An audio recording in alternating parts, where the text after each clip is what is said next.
Salah seorang sahabat bernama Ukasya, dia angkat tangannya. Ya Rasulullah, saya pernah Anda sakiti. Kata Nabi, kapan? Saat itu perang. Anda naik onta, saya di samping Anda. Anda cambuk ontanya, saya kena. Hari ini saya ingin melakukan pembalasan. Sahabat semua jengkel. Wah, ini Nabi lagi sakit masih mau juga melakukan pembalasan. Maka berdirilah Umar bin Khattab.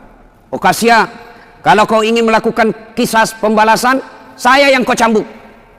Jangan kau sakiti Rasulullah. Kata Nabi, Umar, saya paham niat baikmu. Tapi dosa, nafsi-nafsi tidak boleh ditanggung. Duduk kau Umar. Duduk Umar. Maju Ukasya, ditahan lagi oleh Abu Bakar. Wahai saudaraku, jika tanganmu ingin betul nyambuk, diriku kau cambuk, jangan baginda Rasulullah Muhammad SAW. Nabi bersabda, Abu Bakar, saya paham niat baikmu, tapi dosa tidak boleh diwakilkan. Duduk kau, duduk Abu Bakar. Maju, makin maju Ukasya dengan cambuknya. Lalu berdiri cucu beliau Hasan Hussein. Wahai Ukasya, jika tanganmu ingin mencambuk keturunan Rasulullah, jika engkau ingin mencambuk darah daging Rasulullah, maka cambuklah kami cucunya. Sama kau mencambuk dan menyakiti Rasulullah. Tolong, jangan paman, jangan kakek kami kau sakiti. Nabi meneteskan air mata dan berkata, cucuku, dosa tidak boleh diwakilkan untuk. Duduk engkau, duduklah.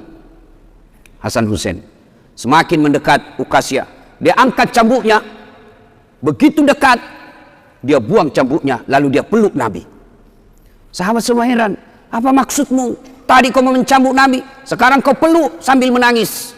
Dengar jawaban Ukasya. Dia lalu berkata, ya Rasulullah, maafkan saya. Tadi itu saya hanya bohong.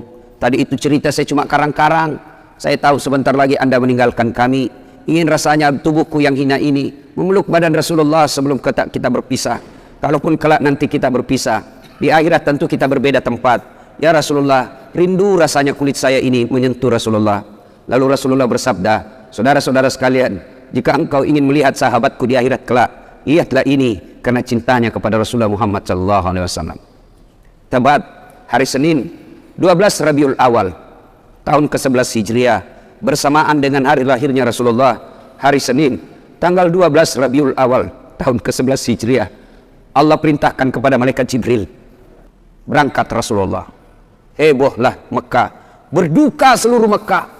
Abu Bakar menggigil, sahabat yang lain meneteskan air mata. Satu sahabat yang tidak mau menerima kenyataan, Umar bin Khattab. Ketika disampaikan orang-orang, Rasulullah telah meninggalkan kita, Rasulullah telah menghadap kepada Allah, heboh satu Mekah. Umar bin Khattab marah, dia cambuk, dia tarik pedangnya dan berkata, siapa yang mengatakan Muhammad wafat, maka aku tebas batang lehernya.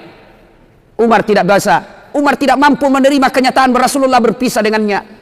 Dan Umar mengamuk, siapa yang mengatakan Muhammad mati, saya tebas batang lehermu. Tampil Abu Bakar Siddiq berdiri di depan rumah Rasulullah dan bersabda dan berkata, siapa yang menyembah Muhammad, sesungguhnya Muhammad telah menghadap kepada Tuhannya. Tapi siapa yang menyembah Allah, Allah tidak akan mati, Allah akan abadi selama-lamanya. Mendengar ini lunglai seluruh badan Umar, jatuh sempoyongan tidak mampu berdiri, begitu menyadari Rasulullah telah meninggalkannya. Begitulah para sahabat mencintai Rasulullah. Bagaimana cinta kita kepada Rasulullah? Kita lebih cinta kepada mobil daripada cinta kepada Rasulullah. Kita lebih cinta kepada harta daripada cinta kepada Rasulullah. Kalau Rasulullah bukan cuma di dunia beliau cinta kepada kita, sampai di akhirat beliau mencintai kita. Mari kita lihat cinta kita kepada Nabi. Salawat aja kita malas.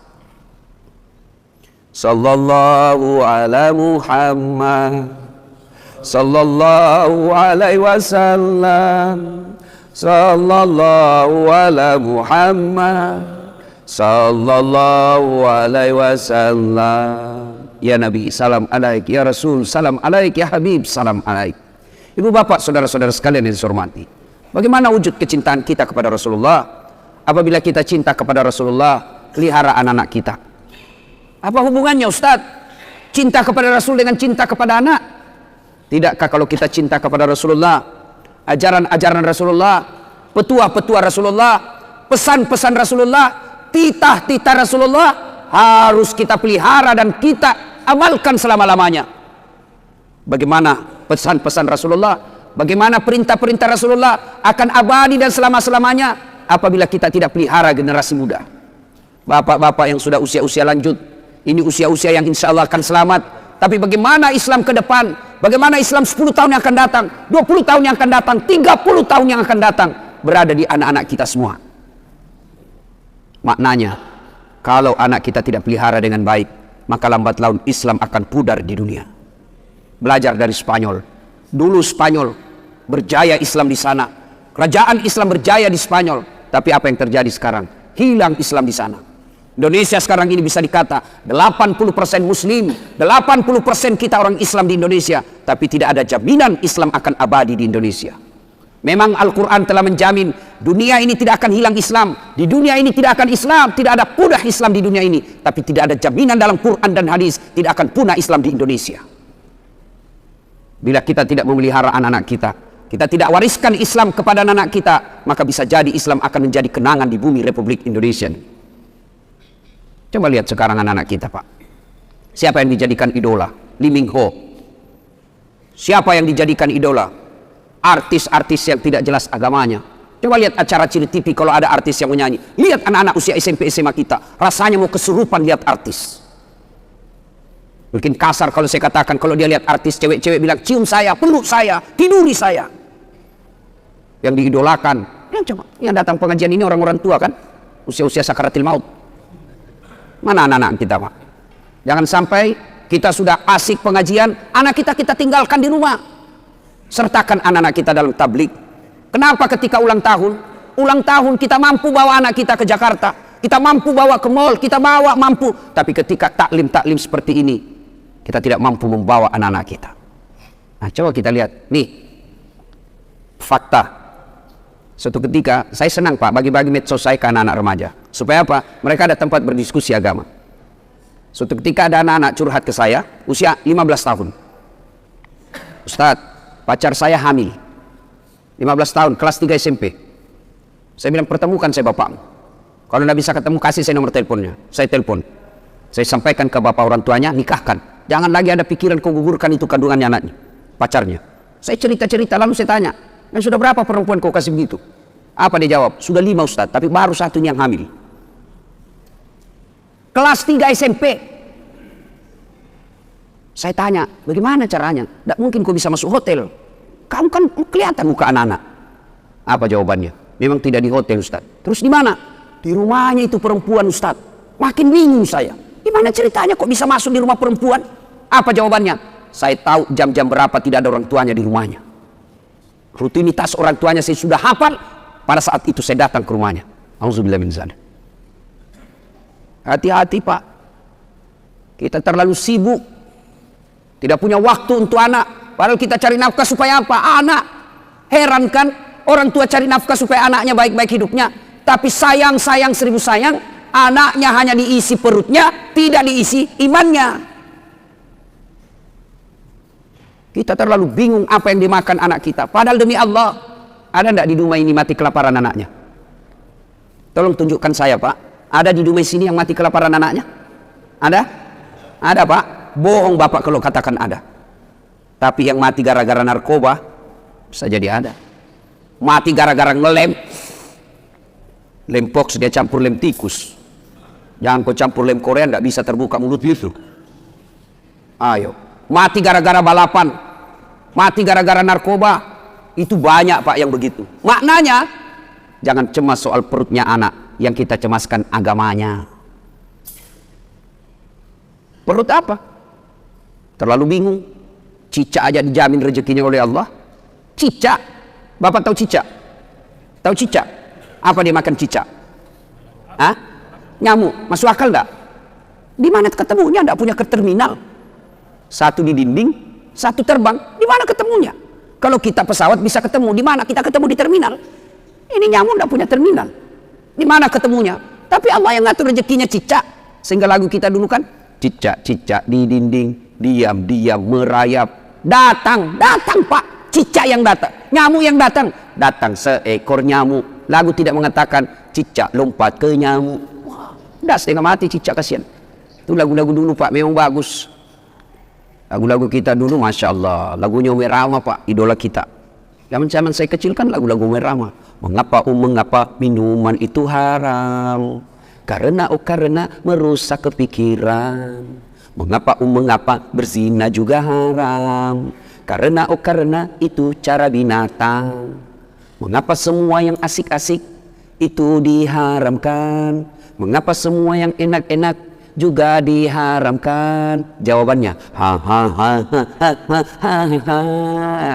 itulah perangkap setan, umpannya ialah bermacam-macam kesenangan. Tuh lagunya zaman dulu kita waktu kecil. Sekarang lagunya anak-anak sekarang apa? Pulang-pulangku berbadan dua. Hamil dia pulang Pak. Masya Allah. Saudara-saudara sekalian, nih perhatikan anak kita. Ini lagi nih. Saya ini kan banyak yang curhat Pak. Termasuk tadi malam ada lagi yang curhat anak-anak. Tapi tadi malam anak Jambi. Bagus juga curhatnya. Ustadz, saya mau berhenti sekolah. Kenapa? Saya tidak tega lihat ibu saya kerja. Saya kena tipu. Bapak saya kontraktor kena tipu Ustadz. Saya sekolah tapi saya tidak yakin bisa dapat kerja yang baik. Nah ini baik, ini curhatnya yang begini. Masih baik curhatnya yang begini. Tapi yang curhat lagi, apa yang curhat? Bilang gini, Ustadz, saya lagi di hotel Pak. Saya biasa kalau pergi ceramah saya rahasiakan hotel kamar. Kenapa? Untuk istirahat. Ini tiba-tiba resepsionisnya diberitahu nomor kamar saya. Datanglah ini anak muda usia 21 tahun. Dia ketuk pintu kamar. Assalamualaikum. Waalaikumsalam warahmatullahi wabarakatuh. Sini. Anak muda. Kenapa Dek? Boleh curhat Ustadz? Oh boleh, tunggu kalau gitu kita ketemu di lobi. Ceritalah saya di lobi. Apa dia cakap? Ustadz, kira-kira diampuni tidak dosa saya? Apa dosamu Dek? Saya pukul orang tuaku. Siapa? Bapakku saya pukul Ustadz. Wah, besar dosamu itu. Kenapa bisa? Pemabuk bapak saya Ustadz. Mabuk aja kerjanya siang malam. Dia pukul mama saya. Saya jengkel, saya pukul juga. Ya cerita-cerita. Nanti saya kaget. Waktu saya gali-gali masa lalunya. Dia bilang apa Ustadz? Saya waktu kelas 3 SMP. Kelas 1. Kalau saya tidak salah dia bilang kelas 1 SMP. Waktu kelas 1 SMP. Saya berhubungan suami istri dengan sepupu sekali saya. Kelas 1 SMP kelas berapa ya? Kelas 1 SMP umur berapa itu Pak? 12 tahun kan? 12 tahun. Usia 12 tahun dia sudah berhubungan suami istri, berzina dengan sepupu satu kalinya, anak saudara bapaknya. Saya bilang, kau pacaran? Tidak, suka sama suka saja Ustaz. Berapa lama kau begitu? Apa jawabannya? Sampai kelas 1 SMA. Fakta, ini bukan sinetron. Kalau sinetron kan biasa dibuat-buat. Kisah nyata. Apalagi yang membuat miris hati saya ketika dibilang apa? Ustaz, selesai itu karena dia menikah, saya begitu lagi dengan pamanku. Saudaranya mamanya, laki-laki. Berarti ini anak biseks. Laki oke, perempuan jadi. Selesai dengan pamannya, dia begitu lagi dengan kakaknya yang pertama kali ditiduri, sepupu sekalinya. Auzubillah min dzalik. Ini fakta. Hati-hati Pak. Apa yang rusak anak-anak kita sekarang? Ada yang tahu jawabannya? Kira-kira apa yang rusak anak kita sekarang? Nih, handphone, smartphone. SMP, SD dikasih handphone begini, rusak anak bapak. Metode mendidik orang tua sekarang mulai hilang jauh dari nafas Islam. Orang tua kita dulu, tidak ada sekolah, tidak ada gaji bulanan, tidak ada rumah dinas, tidak ada kendaraan dinas, tapi anaknya bisa dididik menjadi orang-orang hebat. Coba lihat orang-orang tua dulu, cara mendidik anaknya. Coba lihat, saya ingat, saya kecil, satu tempat tidur 4 kami di atas, sampai SMA. Satu tempat tidur. Tujuannya apa? Ternyata apa? Oh, menimbulkan kekerabatan, emosi di antara saudara. Apalagi ada yang menjadi spionasenya orang tua, ada jadi mata-matanya orang tua. Mak, pacaran kakakku. Kenapa kau tahu? Saya dapat suratnya di kamar. Kenapa? Ada yang jadi mata-mata. Dulu kita mau pergi main, saya paling sering itu ditolak sama teman-teman. Karena kalau saya main, mak, saya mau pergi main. Apa kata mamaku? Ya, kau pergi, tapi bawa adikmu. Orang Bugis bilang matarana. Tidak tahu saya bahasa Dumai sini apa. Kalau kita pergi main, syaratnya boleh tapi bawa adik, urus adik. Pergilah. Saya biasa ditolak sama teman. Dia bilang, tidak usah kau kasih masuk dasar. Baik, adiknya cerewet. Lagi main, nangis lagi adiknya. Apa tujuannya Pak? Menjalin persaudaraan dan tanggung jawab sejak kecil. Kita minta duit, tidak langsung dikasih itu. Pak, saya membayar besok. Apa kata bapak kita? Sudah, kau bersihkan dulu itu nak, toilet. Pak, saya membayar besok. Kau isi bak mandi dulu. Itu dulu orang tua dulu. Sekarang bagaimana Pak? Oh, katanya modern. Satu anak, satu kamar. Di kamarnya ada TV, di kamarnya ada kulkas. Akhirnya apa? Pulang sekolah langsung masuk kamar. Kapan dia keluar? Mau makan. Sudah itu, masuk lagi kamarnya. Tidak pernah bertemu saudaranya. Jangan heran, begitu bapaknya meninggal, hanya perkara warisan mereka berpengadilan dan tidak punya rasa malu. Coba lihat anak-anak kita sekarang Pak. Masya Allah. Bapak kalau anak-anak mau pergi sekolah cium tangan enggak? Bapak kalau anaknya mau pergi sekolah cium tangan? Cium tangan? Enggak percaya saya Pak. Itu cium tangan, kalau saya jabat tangan sama ibu saya begini cara saya. Cium dulu telapaknya. Atasnya dulu saya cium sekali, baru telapaknya 2 kali. Itu namanya cium tangan. Anak-anak sekarang dia kasih gitu tangannya Pak. Enggak, di sliding Pak. Begini saja caranya. Di kepalanya itu. Sekali tangannya cowoknya tabek Kak. Beleng-beleng. Hormat betul sama cowoknya, sama mamanya kurang ajar. Kalau mamanya yang telepon, nah jemput dulu ibu, bapakmu tidak bisa jemput, bapak masih sibuk di kantor. Apa jawabannya anak laki-laki? Capek mak, baru pulang kuliah. Memang enak kuliah mak, mama tidak pernah rasakan kuliah sih. Capek, saya tidak bisa. Giliran ceweknya yang nelpon, Kak, jemput dong. Tunggu dek, 10 menit saya datang. Inilah anak-anak kita. Coba, siapa yang salah? Apa sepenuhnya salah anak? Tidak, 90% salah orang tua. Bapak mau tahu tidak masa depannya dikubur nanti? Mau tahu masa depan dikubur? Lihat anak-anak kita sekarang Pak. Kalau sudah dekat subuh, bunyi gerendel pintu. Siapa itu? Ternyata anak kita pergi ke masjid. Masya Allah, bapak sudah kaya itu. Jam 5:30, anak-anak sudah pada pulang. Buru-buru mandi, kenapa? Mau datang berjamaah ke masjid. Bapak sudah kaya meskipun bukan anggota DPR. Berapa banyak orang tua saya lihat, pejabat publik, kepala dinas, pejabat berteras, dicium tangannya sama pegawainya di kantor, dimuliakan. Mau naik mobil dibukakan pintu mobilnya, tapi sampai di rumahnya dilempar sama anaknya yang masih SMP. Orang tua paling miskin itu. Suatu ketika Nabi menuju ke satu tempat. Dalam perjalanan menuju ke tempat tersebut, Nabi melewati pemakaman. Nabi melewati pemakaman, lalu Nabi bersabda, saudara-saudara sekalian, langkahkan kakimu dengan cepat.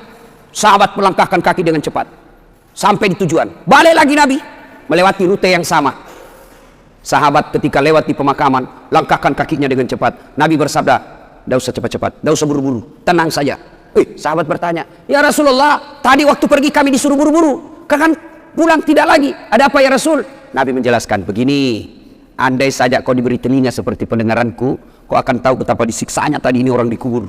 Waktu pergi disiksa, saya tidak tahan, tidak betah, tidak tega mendengar dia diazab, maka saya buru-buru supaya saya tidak dengar lagi dia disiksa. Tidak tahan saya dengar dia disiksa. Balik, tidak lagi. Kenapa ya Rasul? Saya mendapat berita dari Jibril. Allah perintahkan kepada malaikat penyiksa di kubur, wahai malaikat, siksaanmu, hentikan siksaanmu. Tidak mungkin kusiksa itu orang tua di kubur, sementara anaknya di dunia lagi belajar mengaji membaca. Bismillahirrahmanirrahim. Baru bismillah, dengan nama Allah pengasih penyayang. Baru itu dia baca, Allah perintahkan, hentikan siksaan. Maka bapak-bapak, kekayaan kita sesungguhnya yang bisa membantu kita dikubur bukan rumah, bukan mobil, bukan tabungan, bukan kebun sawit, tapi yang bisa menolong bapak ketika sudah di alam kubur adalah anak. Ibu-ibu, saya tanya ibu, ibu, kalau ibu meninggal kira-kira siapa yang doakan ibu? Suami? 3 bulan dia kawin lagi. Ini fakta Pak. Saya kan selalu belajar di medsos itu. Ada kawan saya naik haji, meninggal istrinya, nangis betul, nelpon saya nangis terus, sampai bengkak matanya. Sampai hebat betul ini bapak, sayang betul sama istrinya. Dan apa dia kata? Ustadz, sepeninggal istri saya rasanya terbang separuh jiwaku. Kayak lagu. Beberapa saat kemudian saya jogging di Karebosi, jogging, ketemu saya sama itu bapak. Saya lihat, ada cewek ditemani, lebih muda, cantik, putih, udah pakai jilbab. Saya tanya, Pak Haji, siapa itu? Dia bilang, yang baru Ustaz. Dalam hati gua dia lupa bengkak matanya. Lalu siapa yang bisa mendoakan dan akan mengingat kita? Tidak usah contoh lah, orang lain, saya nih Pak. Doakan saudara, jarang Pak. Nanti dia minta, dia doakan saya, baiklah, itu kalau saya ingat. Tapi yang selalu saya doakan di sujud akhir setiap sholat saya, ibu bapak saya. Jadi yang bisa menyelamatkan, nolong kita ketika dikubur anak.